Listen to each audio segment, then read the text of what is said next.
From the land of ketchup and pastry, this is the SeoulPodcast.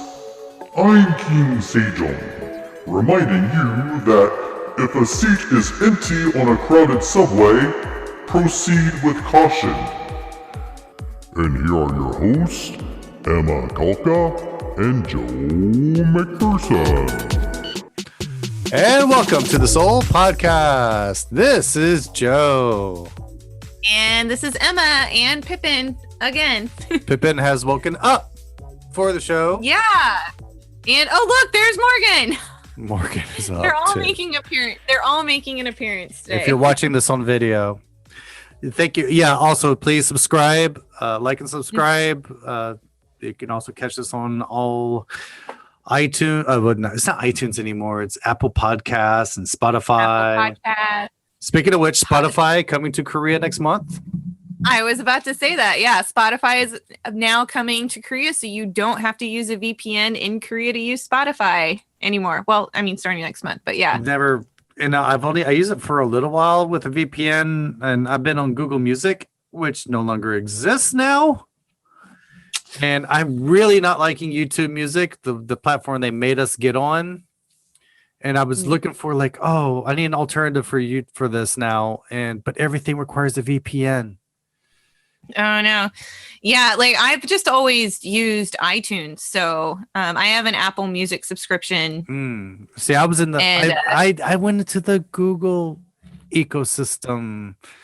And and that's going to kill me too, because if I move my subscription from here to Spotify and I cancel my YouTube Music subscription, that means I'm going to have to watch ads and stuff when I watch YouTube. I don't like.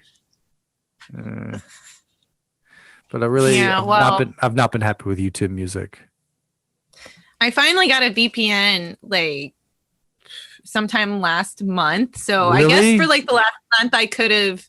Yeah, I know. I was one of those that was just I'm happy with South Korean Netflix. Really? Oh, that's why you have a VPN. Yeah. Okay. No, so now I'm just kind of rediscovering all the things that I can do with the VPN because it's been a few years since I had one that worked. So now I have one that works and I'm oh wait, but I could already use Spotify if I want to. But I mean, all of my podcasts, I listen through Apple Podcasts or I'm a patron. So I listen through them on Patreon. And I get the podcast before everybody else does. So that's fun. You do with Dark Side of Soul podcast, our sister podcast. Yes, I'm a patron of Dark Side of Soul. I'm a patron of Red Handed, which is I love to death. It's a true crime podcast by these two British women. And it's amazing. They do such thorough research into every case. And they do. And they're very hilarious. They're very respectful of the case, of whatever the victims or whatever they're talking about, but it's very informative. They just finished up a 3-part series about Josef Fritzl, the Austrian guy. For people listening and not watching, that is Pippin's breathing you're hearing, not mine. Yeah, that's Pippin. He's trying to chew on my hand and my hand is kind of near the mic. Sorry. No, but it was this Austrian guy who locked his 18-year-old daughter in the basement for 20 years and 20 years. Did all sorts of horrible things. I made the mistake because I was behind and they put out part 3 and I hadn't listened to part 2 yet. So I listened to part 2 and 3 right after each other last night. I had to stop part 3 and turn on the Great British Baking Bless Show you. just to bless you, Pippin, just to clear my head and have happy thoughts again. Because it's a horrible. That's why I don't do true crime. That's why I don't do it. I mean, most of the time I don't need that in my life. But they're really, really good. They're really good. I highly recommend. Oh, I'm sure. If you like true crime, and that is the hottest genre of podcast. So is true crime. But the thing is my ex-wife was very obsessed with this, and this is we got our first computers. This is the late 90s. I'm talking about, and she discovered the internet and bubble jet printer, and she would print out all of these pictures of missing children and post good them all Lord. over our bedroom. Okay, that's taking a little too far. And then I get used to these pictures. I know these faces. I've gotten to know these faces all the time. And then she'd be on the internet and she'd look over on the wall and she'll take a picture down and throw it away. I'm like, what happened? She goes, oh, they found her. She's dead. Oh, good Lord. So I don't. That's why I'm not really into this. I'm not that into it. Like, I don't try to solve. I have not become like an armchair detective by any means. Yeah. I enjoy reading true crime. I enjoy listening to this podcast and all of that. I think probably from like a writer's perspective. Okay. Yeah. Cause you that is true. Cause you do write and I this do does write help with plots and stuff. Plot writing, and reality is, stranger than fiction half the time. In postscript, my ex-wife did become a cop. So well, there you go. There you go. I guess it worked out for her. Yeah. Well, anyway, thank you for coming back to listening to the show, and we're going to talk a little bit about our Korea's coronavirus system that has 5 levels but 3 numbers, because we had to make it complicated for no reason. It couldn't just be 1, 2, 3, 4, 5. It had to be 1, 1.5, 2, 2.5, 3. Yeah, I'm not exactly sure why. Because who came up with it. This goes back to my hypothesis that a lot of the way the Korean government works is like the dad driving the car while the kids are screaming in the back seat. Yeah. Okay. Yeah, I could see. So that. it's going. I'll give you a warning. I'm going to count to 3. 1, 1.5, 2. Like, I'm giving you all the chances. 2.5. I just came with the perfect analogy for why they're really holding back on going up to level 3 now, honestly, of this recording. Well, actually, no. My coworker and I were talking about it today, and our theory was they came up with this system, and they came up with level 3 being the highest, thinking Korea would never go to level 3 because, for the longest time, we didn't really have a huge amount of cases. Even during like the second wave, like we're nowhere close to anywhere else in the world, right? With how many cases we were getting, like the big super spreader countries. And so we were of the mind that Korea was just like, they were going to use level 3. They thought, oh, we'll just use this as a warning, to get people to follow with the quarantine restrictions and stuff, but we're never going to actually have to go to level 3. And then now that we're actually there, we've passed the threshold. Pippin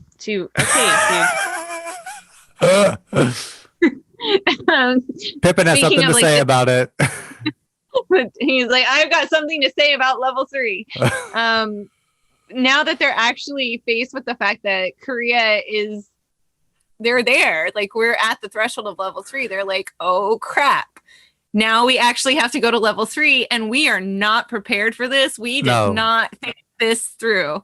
And so a lot of my friends have been complaining lately because they're every day in the media. They're like, oh, we're considering it. We're not sure if we're going to do it. But if it becomes necessary, we're going to be very decisive about this. Yeah. And everybody's just like, just do it already. And I'm like, they're not doing it because they're scrambling to try and prepare for a lockdown, because Korea thought that they would never have to go into a lockdown. Right. And now we're facing that possibility, and the government's just scrambling to try and figure out, okay, how are we going to do a lockdown? Just to remind everyone that Emma does work in the news industry. She kind of has a little more of an inside scoop on what's going on. Yeah. And that's what, I don't have her here just for my looks. All right, just as a pretty face. I was trying not to be that type of guy. And no, that's fine. That's why I said it, because I knew you were like, I don't want to say it. So it's like, I'll say it. I'm not just here for my looks. I am. I'm here for my looks. Yeah, you're totally, yes, you are the look and the face of this podcast. I am a DILF. Yeah. Oh my gosh. That was horrible.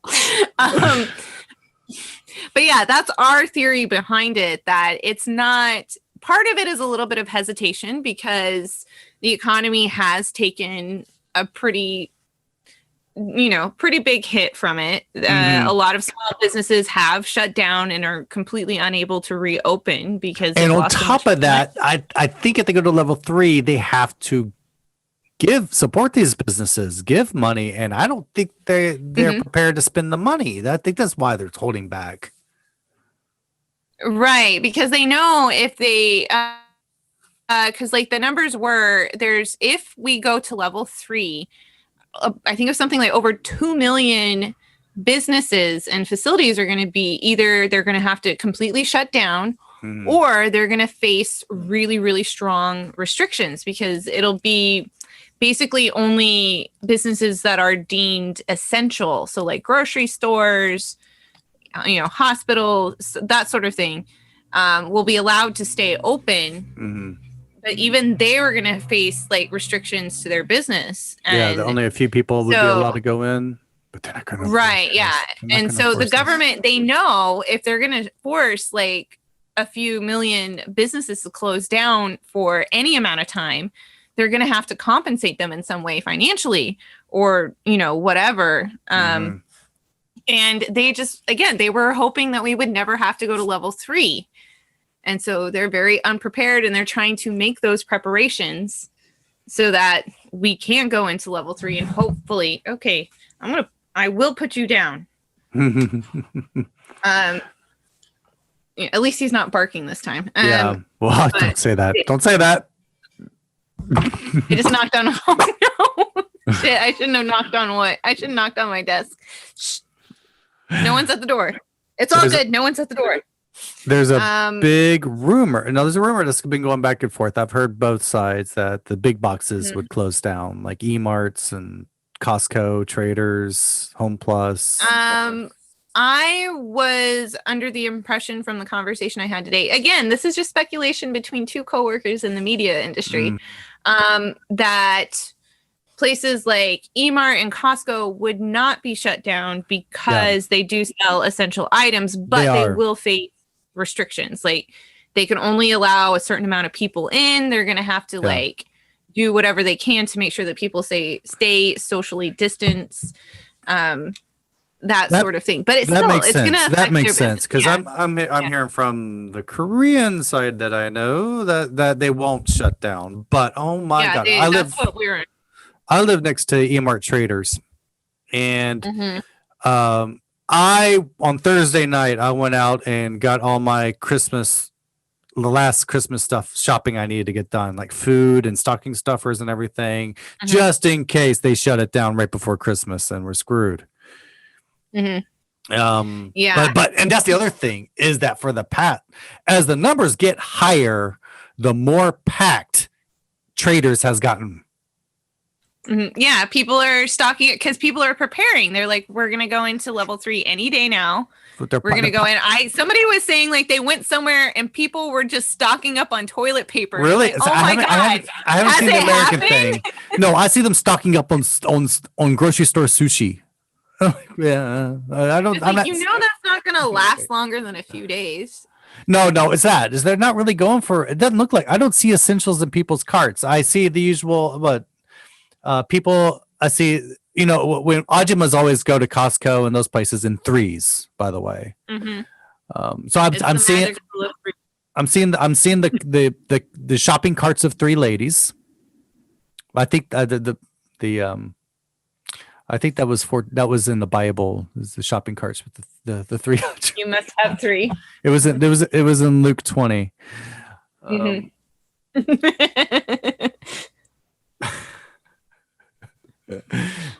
When Jupiter aligned with Saturn. 3. Thou shalt shop in 3s. So shop in 3s. The 3 Ajimas heard the call from an angel. We shall shop in 3s. And behold. I remember that verse. I studied it in one of my religion classes very well. Yeah. All right. So what is level 3 compared to 2.5? What are the big differences you think we'll see when we go to it? You're going to see a lot more businesses shut down. Schools are completely closed and online only. All private and public companies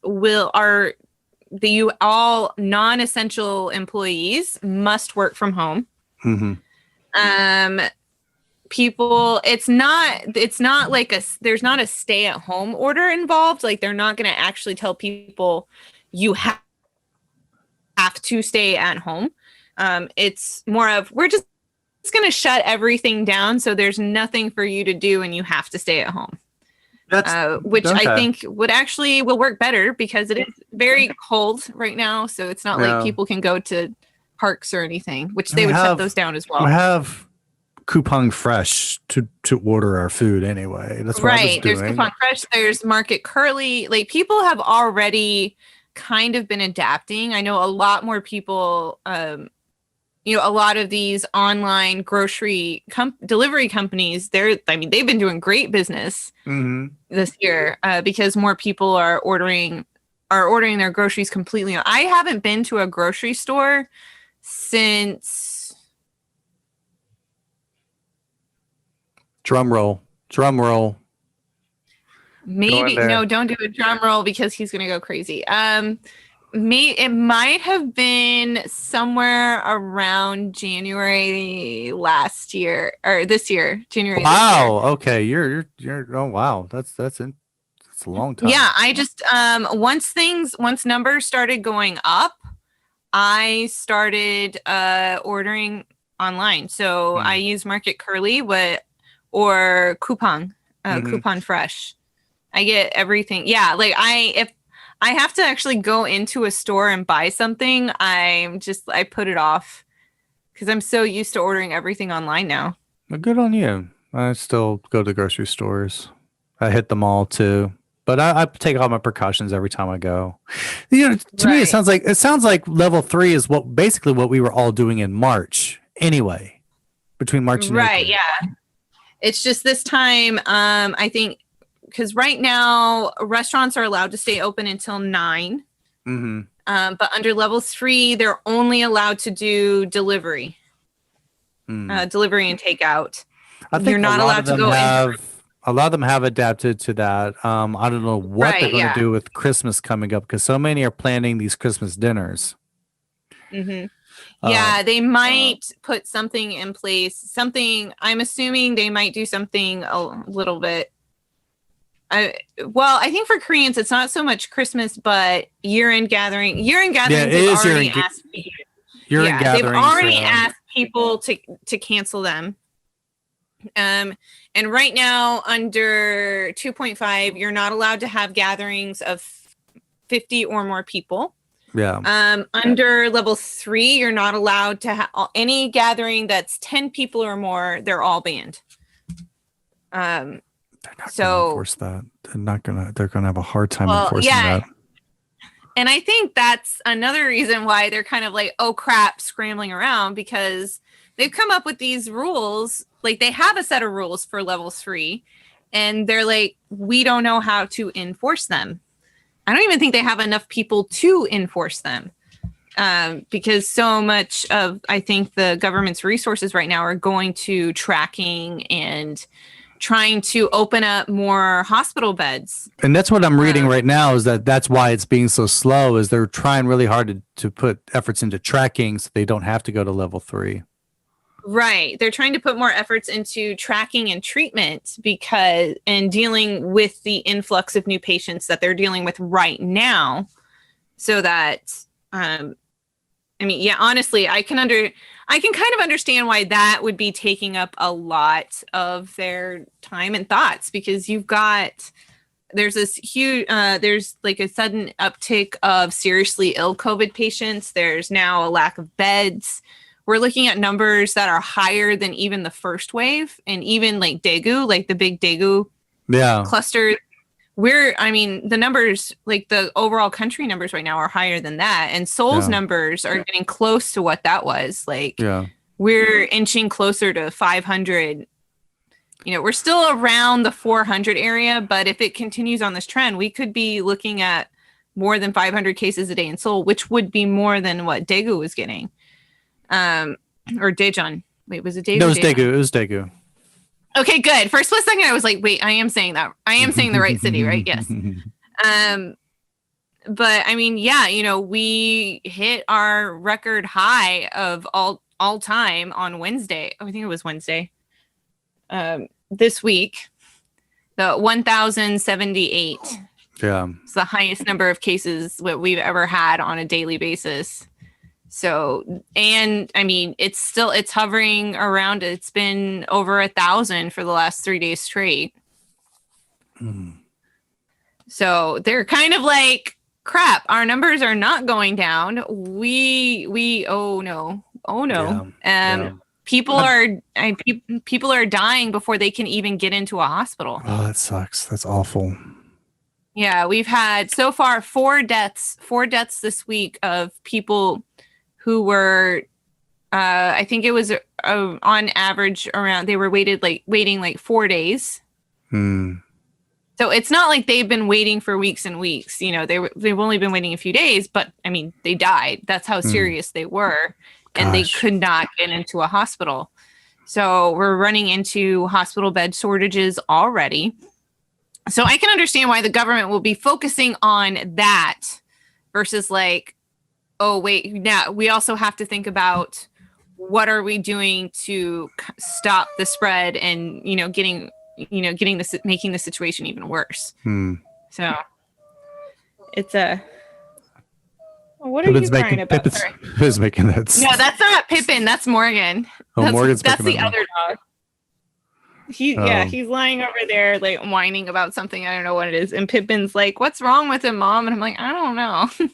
Well, I'm noticing that places are closing down. We only worked 2 days in our office this week. Now we're really just deciding we're staying home. We're all work. Not only we're doing that, we just said we're just going to do a 2-week Christmas break, holiday break. Anyway, and I mean, we might meet if there's something pressing that we need to do, we'll do it. But we're basically all know that we're all staying at home. Yeah. I'm personally trying to not go out whenever possible. Yeah.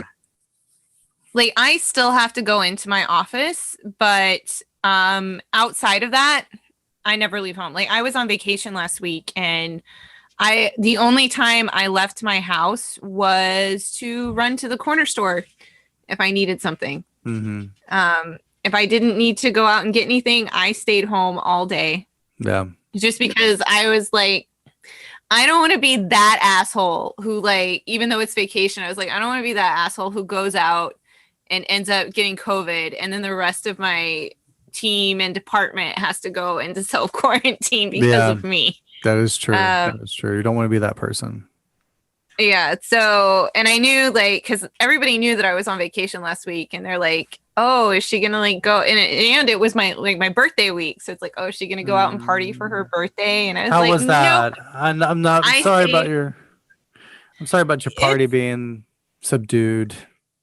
It's okay. Actually, I had a lot of fun. We did a very small, socially distanced birthday party. It was me and 2 friends at a friend's house. We had amazing cake.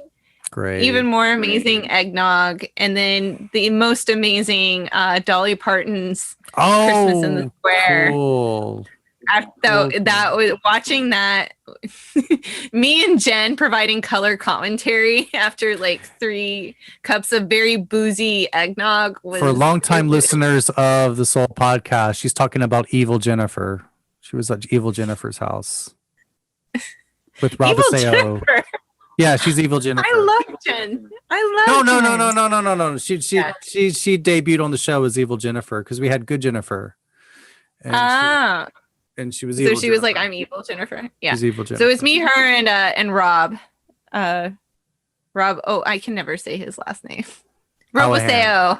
Rob Aseo. Just Rob Aseo. Rob Aseo. For long time Korea people who used to read blogs. You'll know him. But yeah, we had fun. It was a good night. it was definitely a lot more subdued than what I had originally planned to do for my birthday. But I mean, it was still good. Okay. It was a COVID-19 safe birthday party. It sounds like more fun socialization than I've done this past year. That sounds great. Yeah. Well, if we're allowed to if numbers are better, which they're not looking like we were planning on having a very small Christmas gathering at Jen's house, but I'm not sure if we're going to be able to do that now. Now, the UK and the US have started to vaccinate. Yes, my sister got vaccinated. Wonderful. She got vaccinated today. Yeah, my sister got vaccinated today. I was like, go you! I want to get vaccinated. Yeah, me too. But we're not going to start seeing it until spring. Yeah, they're gonna. The deal with AstraZeneca is finalized for enough doses for 10 million people. Enough doses for 10 million. They're going to finalize. I think it's the AstraZeneca. It's kind of like the Moderna and the Pfizer ones are Pepsi and Coke, and we're getting the AP Cola of the vaccines. Yeah, it's the only one. It's the one that might be approved that they had to stop the trials because someone had a bad reaction. Yeah, so it's like, but they're not gonna start bringing them in until February, and it's in phases. But they're saying that they're going to have a deal with Janssen finalized within a week. And then deals with Pfizer and Pfizer/BioNTech, and then Moderna. Those deals should be finalized by next month. Nonetheless, so, I'll take whatever vaccine they have. I don't care. Honestly, I was making a joke about that. I am done. The difference is that I think AstraZeneca's vaccine, it's a one-time vaccine. It is, yeah. Actually, it is better in some ways. Yeah. I'm making fun of it because it's the off-brand one in my mind. It's the generic.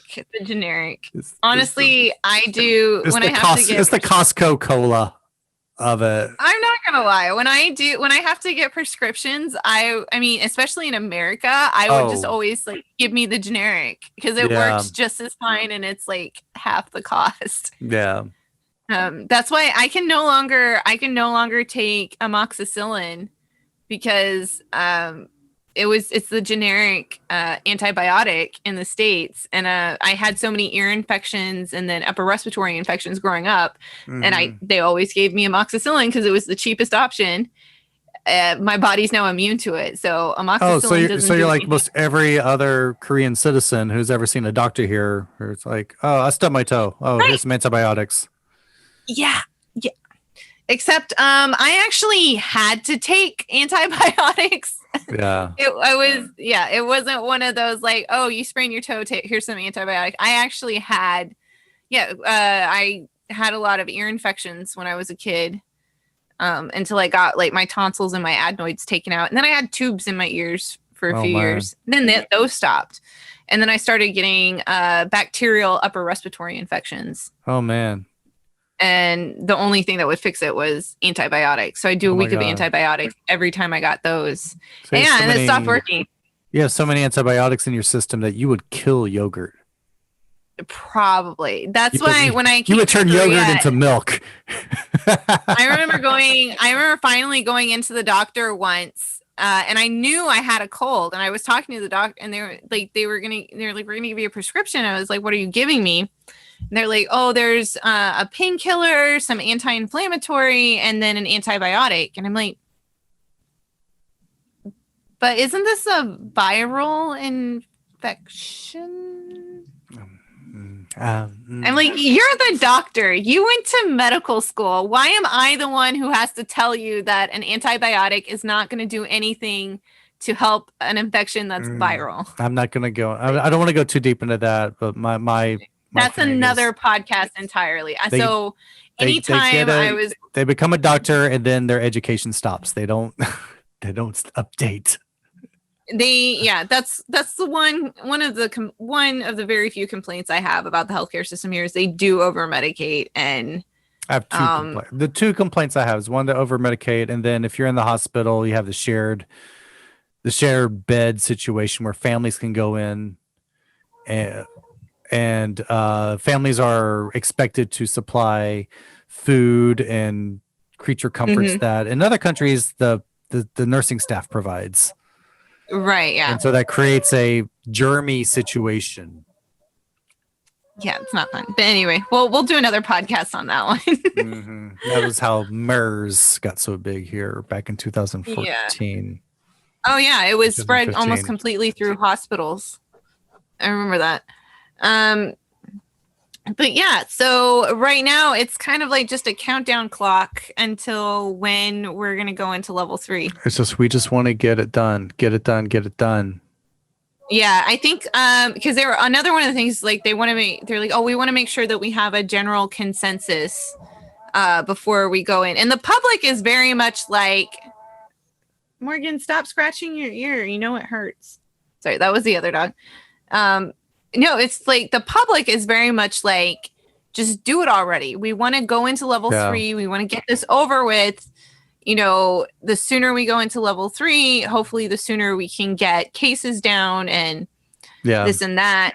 And this decisive government is no longer being decisive. It's just and again, I think a lot of that is because they know they're not ready for it and they're trying to scramble to get these, you know, whatever preparations they need to make to go into level 3, specifically preparations to help all the businesses that are going to have to shut down. Yeah. Because like you can't like shut down 2 million businesses and then expect that, oh, we don't have to do anything. They're just going to jump right back up. No, they know they're going to have to provide something. And like they're already in the process of preparing I think it's the third round of payouts. Is it a third? I've only gotten one.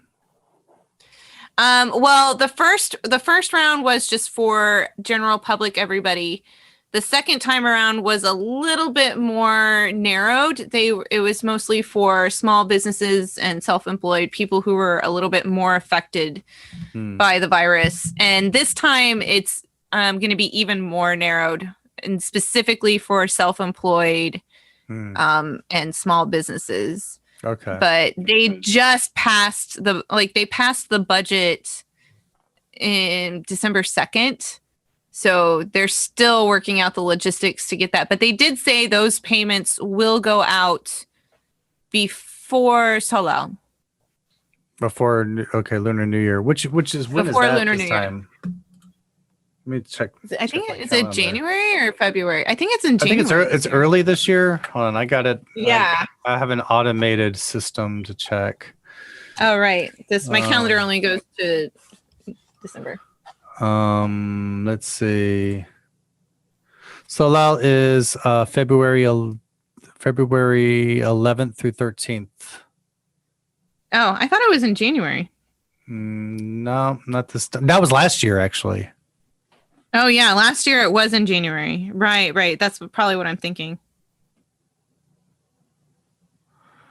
Yeah. Yeah. So 11th, 12th, and 13th, right? Mm-hmm.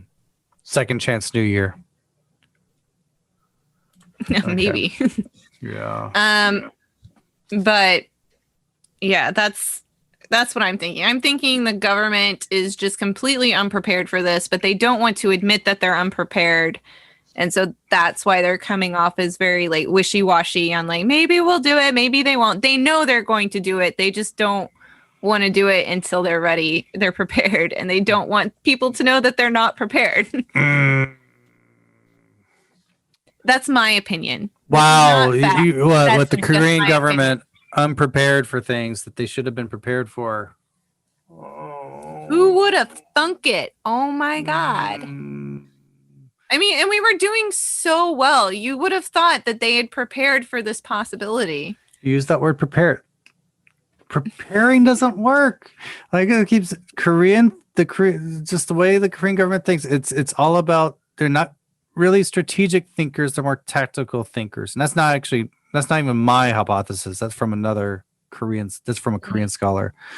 It's with the Olympics and anything all the way down to if you work at most anyone who's ever worked at a Hagwon or a Korean company, it's always there's no strategic thinking, but there's tactical thinking. It's like we don't plan ahead, but after the crap hits the fan, we'll take care of it fast. We'll fix it really fast. Yeah. Which I mean worked in the beginning of the pandemic. Like, they were able to jump in and get things under control before they got too out of control. Did nothing in January when we knew it was coming. Yeah, we had like our first case like January 20th or something like that. Somewhere around there. Yeah, somewhere around there.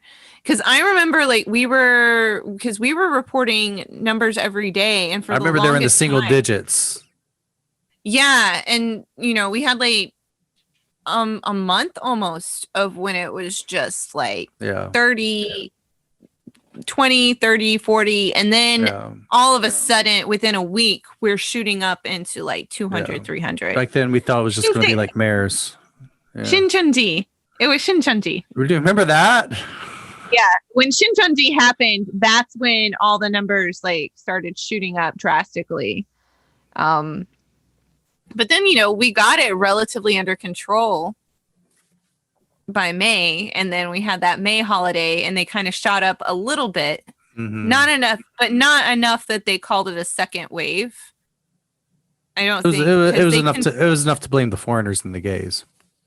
Right. But it wasn't enough to call it a second wave. Enough that when I am, even more so now when I'm on the subway, the seats next to me are empty more than usual.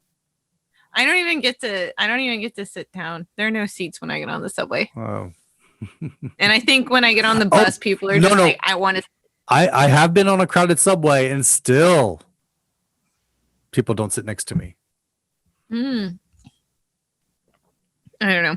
Yeah. But yeah, then we had the second wave with I guess I feel like we got a little bit cocky because we got out of the first wave relatively easily. We got out of the second wave even faster than we did the first wave. And we're like, yeah, we got this. We know what to do. We're good. And then now suddenly we have this third wave that's even bigger than the first and the second wave. To me, it seems like the 3.5 wave because it started with the Gwanghwamun protest, the crazy Jesus guys protest. Yeah, that was considered the second wave. That was the second wave? Okay, so the May one was not even a wave. Okay. No, that wasn't even a wave. They didn't even consider that a wave. The second wave was the Liberation Day protests. Okay. And so this is now they're calling it the third wave. And they're just like, what? And they're like, people are not listening to what we're telling you to do. No, it's COVID fatigue. I'm noticing that too. There wasn't much hand washing in the first place and in the men's room. I mean, there's even less now. There's and people no social distancing. No social distancing at all. People are having family gatherings. Yeah. Hey, I mean, I went out on Halloween. I wore a mask, but I was out on Halloween. But then nothing happened. And so nothing happened on Halloween. I think a lot of people were just like, "Hey, I think we're getting out of the woods," and then this happened. Like we're not out of the woods until we have a vaccine. And I admit, I was part of that. I felt like we were getting out of the woods. Life was slowly kind of starting to return somewhat close to normal. And then this happens and now everything's shut down again and we're all back to it. I saw it coming because it was happening everywhere else around the world. In the northern hemisphere. It's been happening everywhere else in the northern hemisphere. New Zealand's doing great though. I kind of want to move to New Zealand. They don't want you to. I want to move to New Zealand. They don't want you there.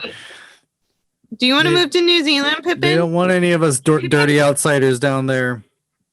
Pippin might like New Zealand. I'll take you to Hobbiton. I'll take Pippin to Hobbiton and take all the pictures and post them. Be like, look, Pippin's home. Stafford And then we'll be love that. COVID-19 free.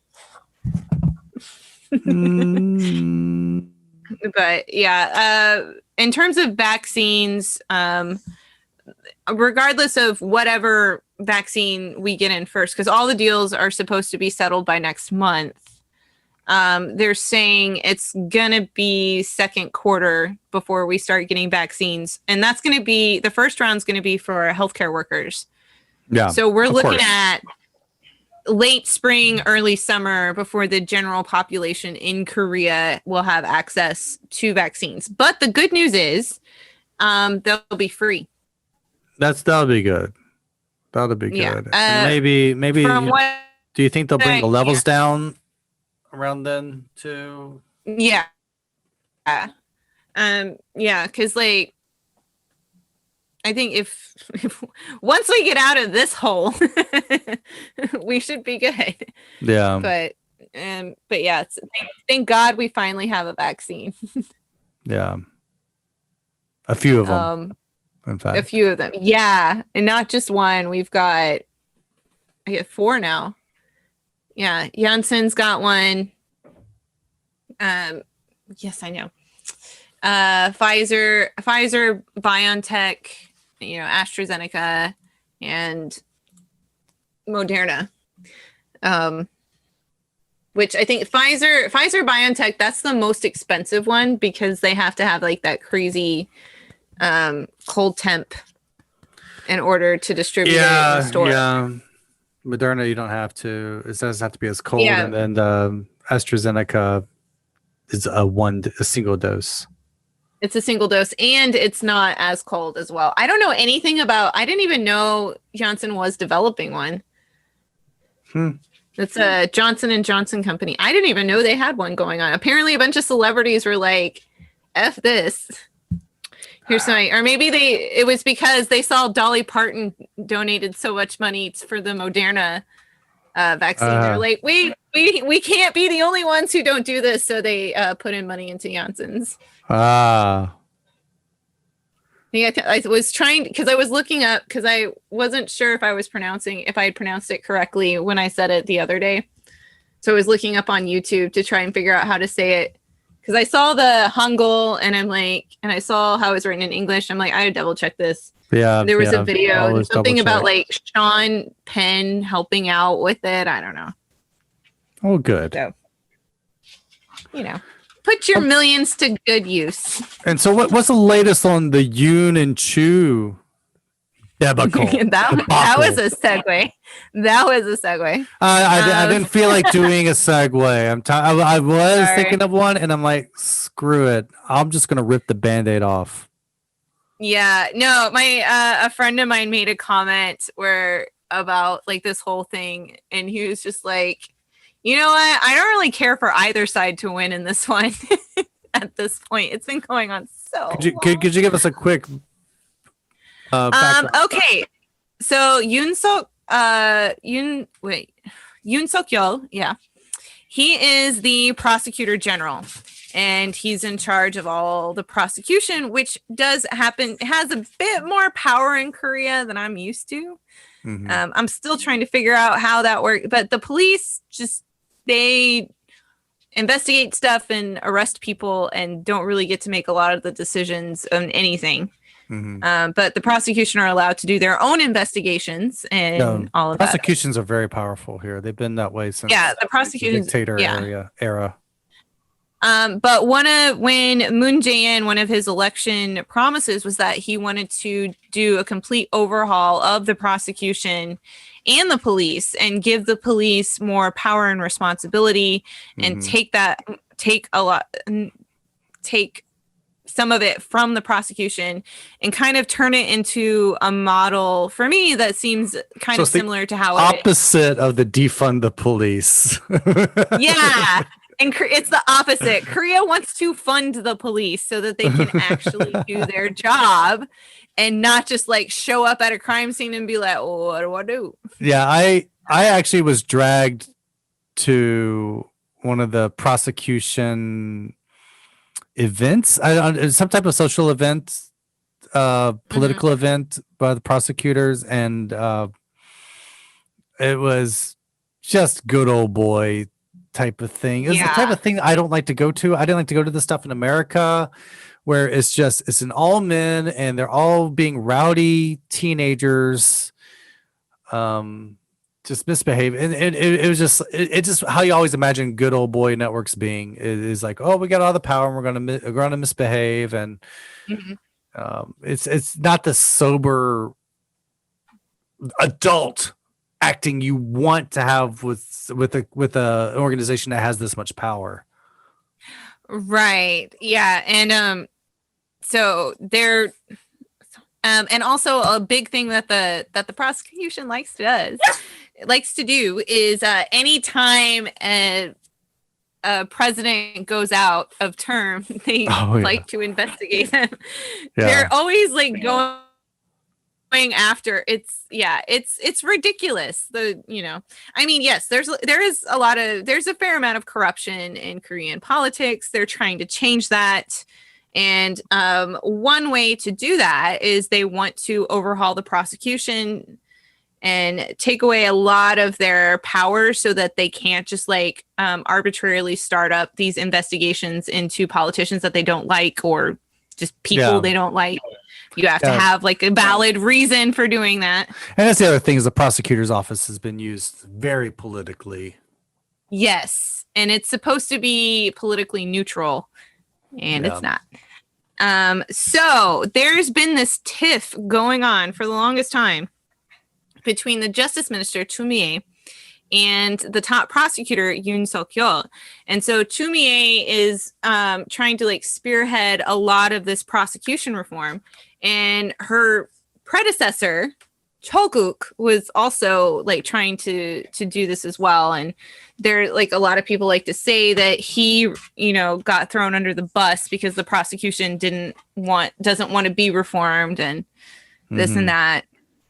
There's a lot of, I think his wife was recently convicted of some sort of corruption, I believe.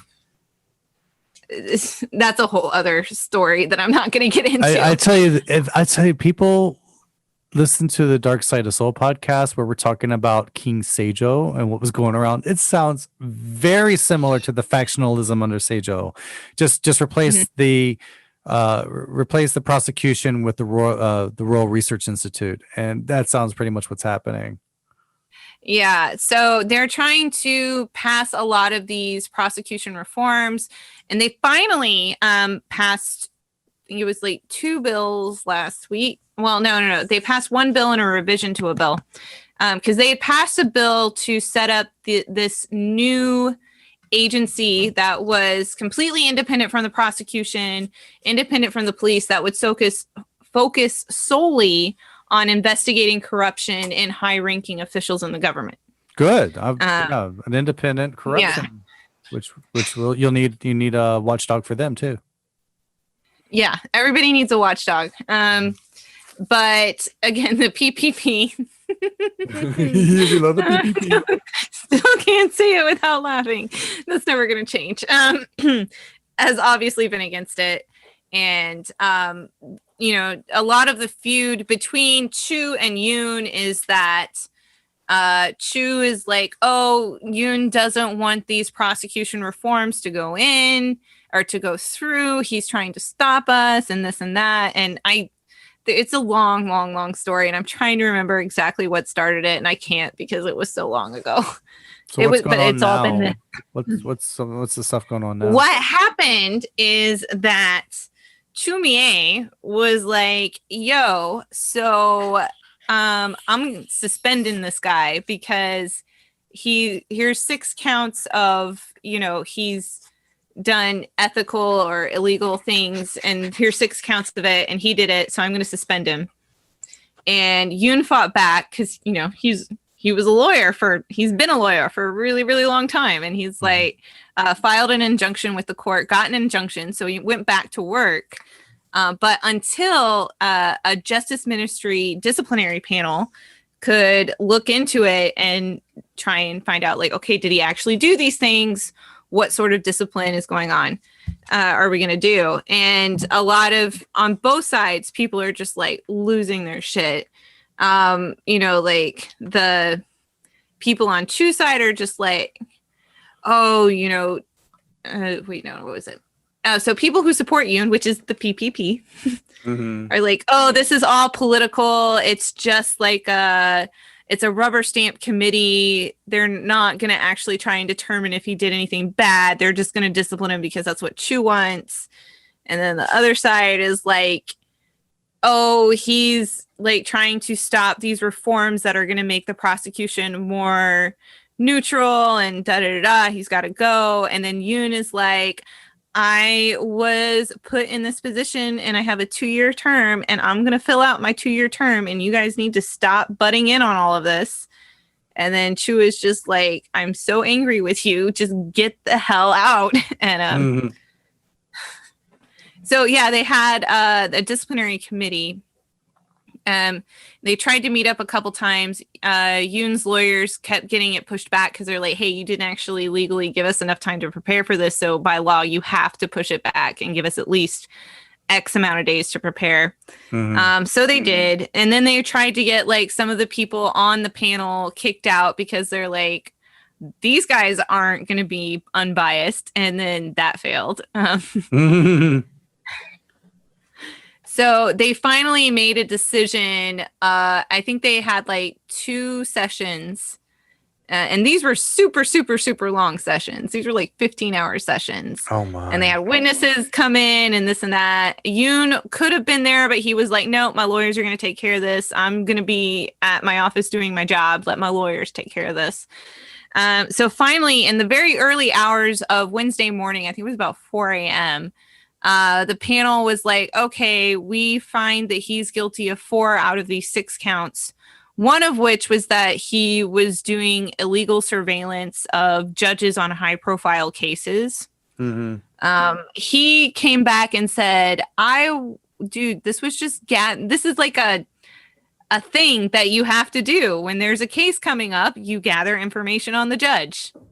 It's what every lawyer does, which to me makes sense. I have watched a lot of Law and Order SVU. I was like, that makes sense.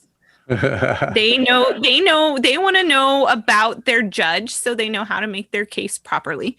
But they were saying it went beyond that it was, I don't know, like they were going to try and blackmail them or something. I don't know. Or checking their trash. Something. But so they, this panel was like, okay, he did 4 out of these 6 things that he was accused of. And so we're going to suspend him for 2 months. But it wouldn't go into effect until President Moon says it is so. And so Chumie, I think it was Wednesday evening, Chumie goes to the president, recommends that this suspension goes through. President's like, okay, cool. If you say this is what happened, this is what happened. He's suspended for 2 months. And then immediately Chu offers to resign. Which the PPP has been trying to get her out of that position for a while now. And but the thing is, there's going to be a cabinet reshuffle, I want to say end of December or early January anyway, so she was going to be reshuffled anyway. So a lot of people are saying this is a political move, that she is offering to resign to try and get Yoon to resign, and so that this whole thing is over with. I know they're like, it's a political move, she's trying to get you. I'm like, okay, it doesn't work that way. Ceasefire, and then they're gonna do a ceasefire.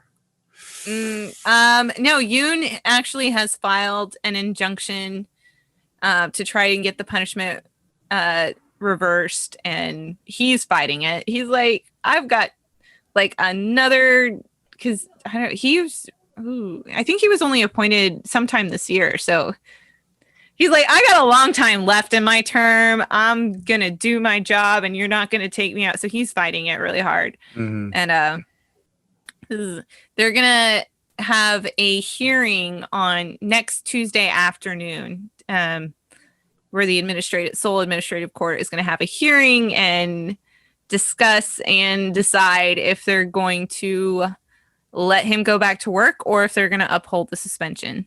Mm-hmm. So this is not over. This has been going on for so long. Wow. It's drama. It's the political drama. So much drama.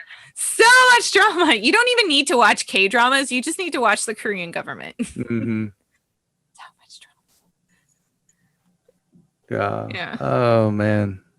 I don't even I'm at the point where I'm like, I don't even want to take a side. I just want to wash my hands of all of you. I don't know. It kind of makes me pine for the days. I think his name was Kim Ki Gap. That was his name? Miss him. The guy who always wore a hanbok. Yeah, that wore one. a hanbok. He wore a hanbok and he would grab. He would grab one of those poles you use for velvet ropes and just swing it at people and stuff. He was always jump on tables. He was just creating ruckuses at the National Assembly, right? Yeah. Oh, those are the days. Those were the days when, when they would literally get into fistfights on the National Assembly floor and blockade each other in or out. And miss that.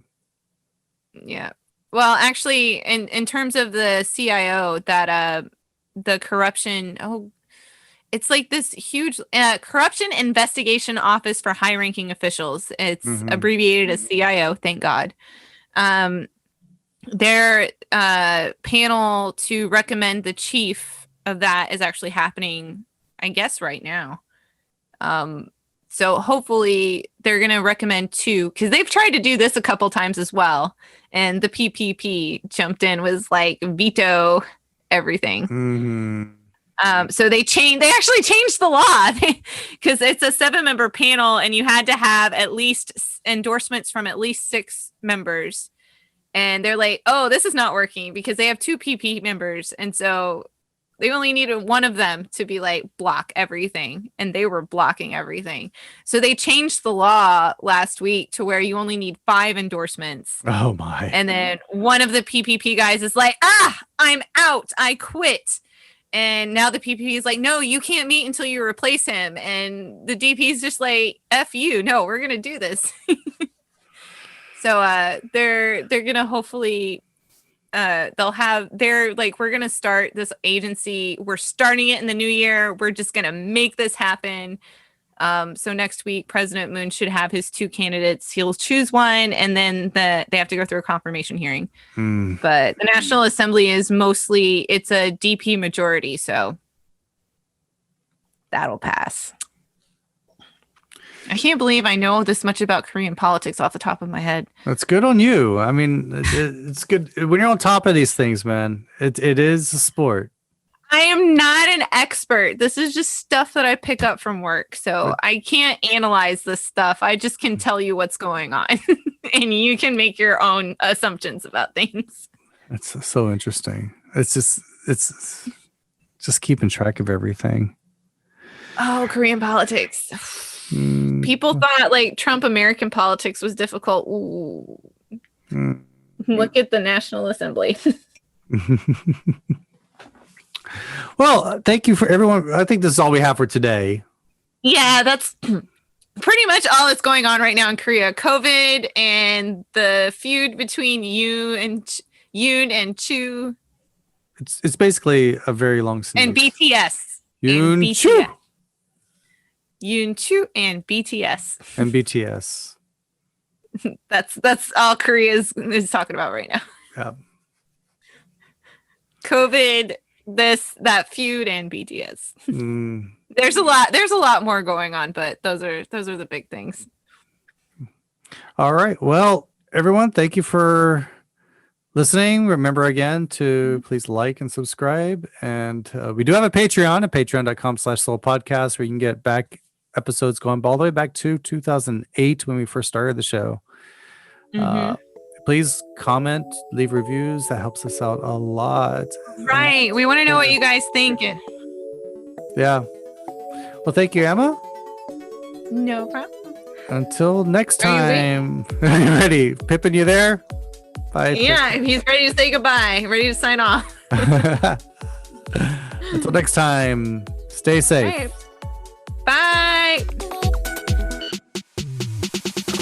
The Soul Podcast is produced by Joe McPherson and is copyrighted 2020 by Zen Kimchi International under the Creative Commons license. Parts of this podcast may be used for non-commercial purposes if you remember to give us credit. You can contact us at sejong@soulpodcast.com. That's SEJONG@soulpodcast.com. For a transcript of this episode, listen to it again and write down what you hear. Please support us at patreon.com/soulpodcast.